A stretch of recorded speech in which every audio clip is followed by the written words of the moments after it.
running at 40% most of us. You know, because we're half in and half out. And it's not surprising because life is difficult. It's like, well, what if you were 90% in? Or 95% in? Or all in? Because you're all in anyways, right? It's a life and death game. No one gets out of this. Everyone dies. You might as well commit yourself. Well, people don't do that. They don't sit down and think, all right, you know, let's figure it out. You've got a life. It's hard, obviously. It's like 3 years from now, you can have what you need. You've got to be careful about it. You can't have everything. You can have what would be good for you, but you have to figure out what it is, and then you have to aim at it. Well, my experience with people has been if they figure out what it is that would be good for them, and then they aim at it, then they get it.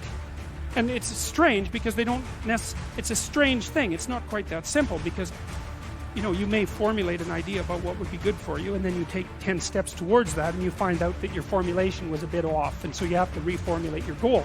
You know, so you're kind of going like this as you move towards the goal.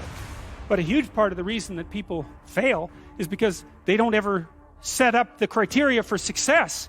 And so, since success is a very narrow line and very unlikely, the probability that you're going to stumble on it randomly is 0. And so there's a proposition here, and the proposition is, if you actually want something, you can have it. Now the question then would be, well, what do you mean by actually want?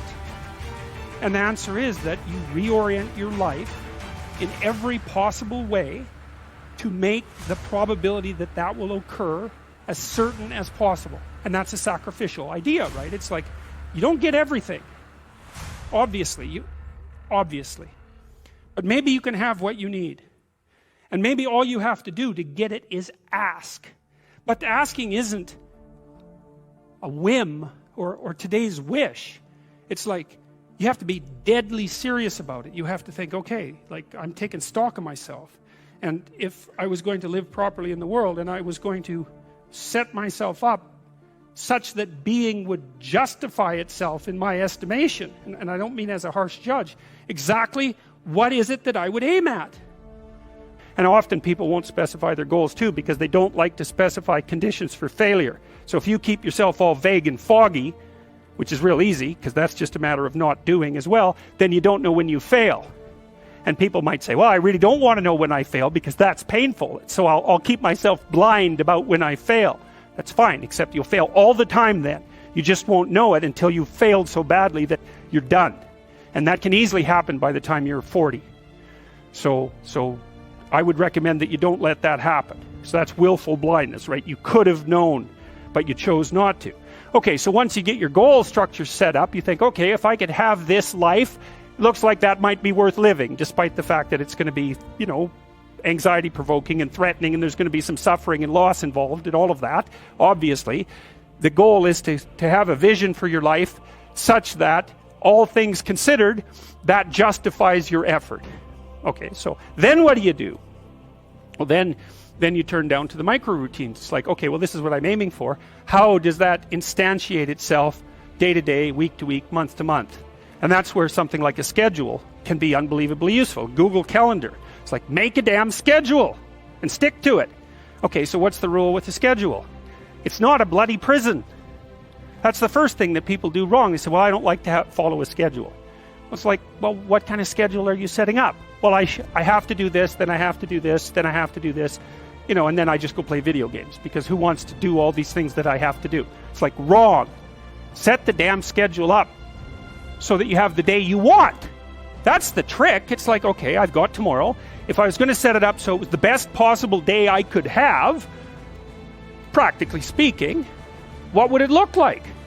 Well, then you schedule that. And obviously there's a bit of responsibility that's going to go along with that, because if you have any sense, one of the things that you're going to insist upon is that at the end of the day, you're not in worse shape than you were than at the beginning of the day, right? Because that's a stupid day.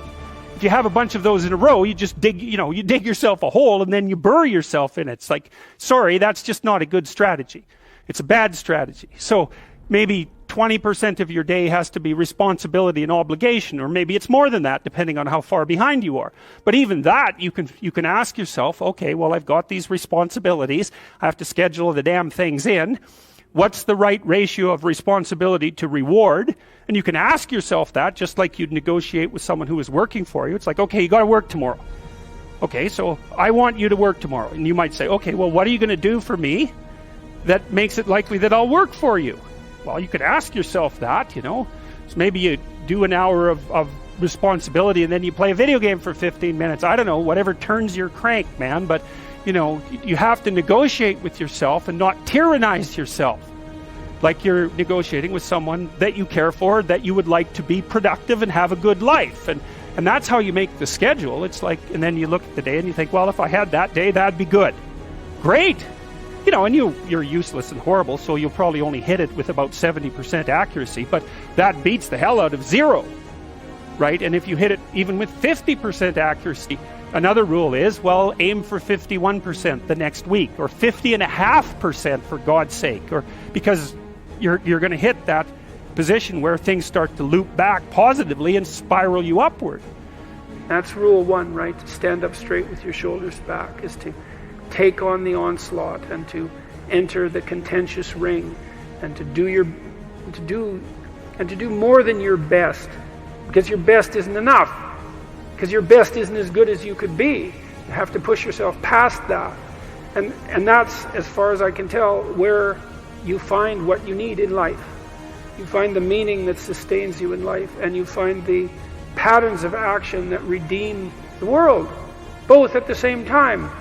I mean, life is a very difficult business.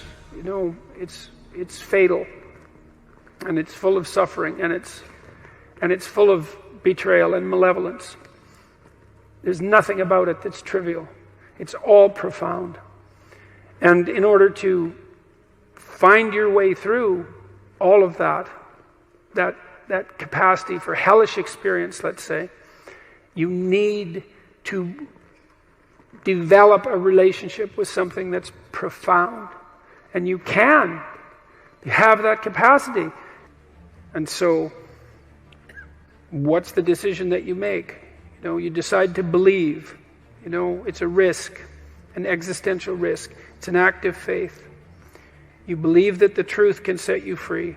You believe that people have an intrinsic divinity about their soul. You decide that you're going to live in that manner, and that you're going to let everything about yourself that isn't worthy of that goal die. And that might be almost everything that you are. And that's a terrible thing to contemplate. The only thing that's worse, I would say, is the alternative.